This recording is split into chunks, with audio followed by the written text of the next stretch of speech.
It's my truth. I was with a woman named Samantha for 5 years. We got married. We had a 1-year-old beautiful child named Soraya. And she just left me out the blue. And never came back. And I never cheated. No physical domestic violence. No side chick. No infidelity, nothing. No going through my phone and seeing something was going on, nothing. As a matter of fact, it ain't funny, but the running joke is the only other woman I kissed in 5 years was Naomi Harris' forehead in the movie Black and Blue. Didn't even get no lips out of it, you know? So you don't think she ever loved you? I don't think she ever loved me. Because if she did, it wouldn't be that easy to leave. If a woman cheats, it's the man's fault. Why do you think that? No! Take better care of her. How is it a man's fault that a woman has a lack of character? Because if you treated her right, it never would have happened. I get what you're saying, but how do your decisions as an adult ultimately your decisions as a human being fall on How you? about you be accountable for what you did to her? There's no good men left. Hey, what's up, girl? Hey, be dressed and ready by 7 o'clock tonight. I'll slide through and pick you up. Boy, stop playing with me. I already told you I got a man now. Fuck wrong with you? Bitch, be dressed and ready by 7 o'clock tonight before I shoot that motherfucking house up. Telling me about a boyfriend.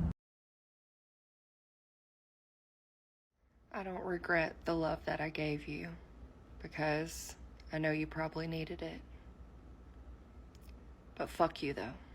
I've been drinking so much that I'ma call you anyway and say fuck that nigga that you love so bad. I know you still think about the times we had. To give. Butler pulls up. Missed it badly there. Less than a minute to go. No. Oh my goodness, Valentine! No. Whoa, no! No. That is not the shot. No. Happy New Year. January 1st, 2023. My whole life, me and my whole life in my car right now.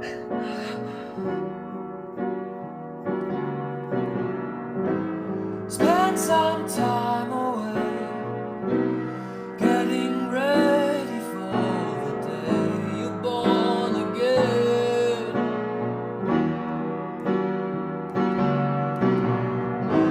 Spend some time alone, understand it soon.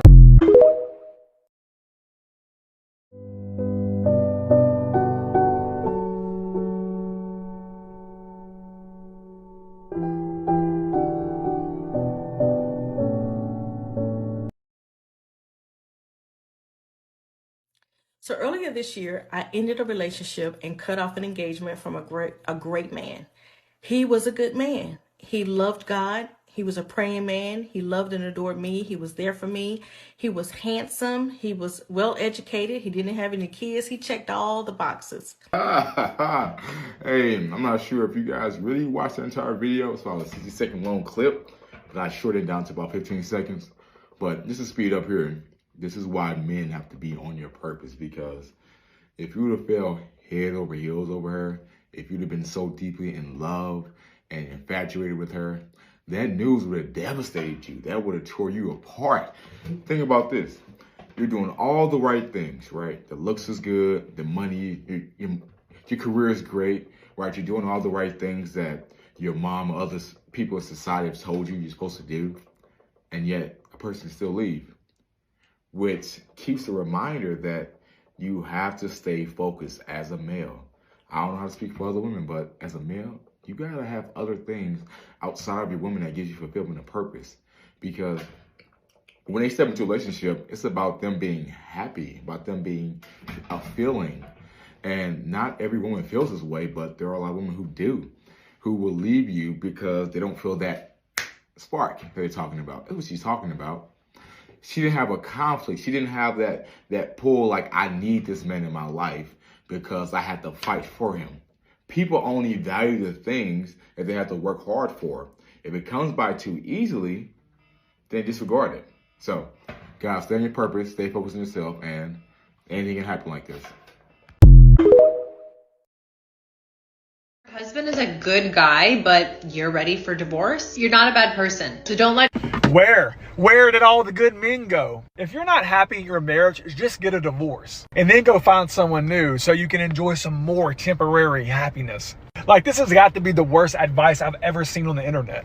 Like, I thought marriage was a commitment, for better or worse. Nah, it's just when you're not happy, leave, go find someone else. But guess what? Your second marriage and your third marriage, by the data, says it doesn't get easier. Actually, your chances of divorce go up. Because you develop a mindset, oh, well, if I'm not happy, we're not talking about abuse or cheating, but if I'm not happy, I'm leaving. Yeah, good luck with that. Good luck with being miserable the rest of your life. But hey, that's what people do, right? That's what we do in 2023. Why even say vows? Because obviously they mean nothing, right? Like I said in the beginning, where did all the good men go? Where did all the good women go? Do better. Facts. My ex was a great guy. Like, even after we broke up, still sending me flowers to my apartment, I want you to listen to me for 1 second before you freak out. I agree with everything she said. Just because somebody is good to you does not mean that you have to stay with them. Like, we're so used to toxicity that when we find something good, we think we have to hold on to it forever because we'll never find it again. And that's not what it should be. Somebody being good to you and treating you right should be a bare minimum. It should not be the exception. It shouldn't be. I don't know her whole situation, so I can't really speak on her for real.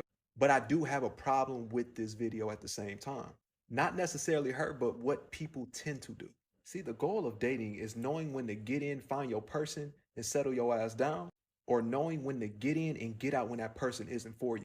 But you see these people in these long-winded relationships, and they know that they don't want to stay with them. They'll be in 3, 4, 5+ year relationships and know in year 2 that they didn't want to be with them. Like, picture dating somebody, but in their mind, they got you on the shelf until they find somebody else. Like, picture being married to somebody, but secretly they want to divorce you, but they just haven't told you yet. That's one of my biggest fears of being in a relationship that's supposed to be intentional. Is that what if you are so amazing to this person and you love them, but they are finding their exit plan and they're not letting you know until they want to? And I know people gonna say, oh, you got to be compatible. Bruh, it don't take that long to find out if somebody's compatible for you or not. In my last relationship of 3 years, I knew in year 1 that I wanted to marry her. We didn't get married. She didn't want marriage. And overall, we're not together anymore. But in my whole heart, if I'm dating somebody, it ain't gonna take me years to figure out if you're not for me. For the people that do that, the worst type of people. Like, I look at her video and see that my man sends her flowers. Me and my ex still cool. I do not send her flowers at all. Because as soon as I realized that my ex did not want me, there's no reason for me to do stuff that I used to do for you. So maybe she is happy that the relationship is over because he's not her husband. Sometimes I wonder if he thought to himself that he really had a wife. Just ponder that.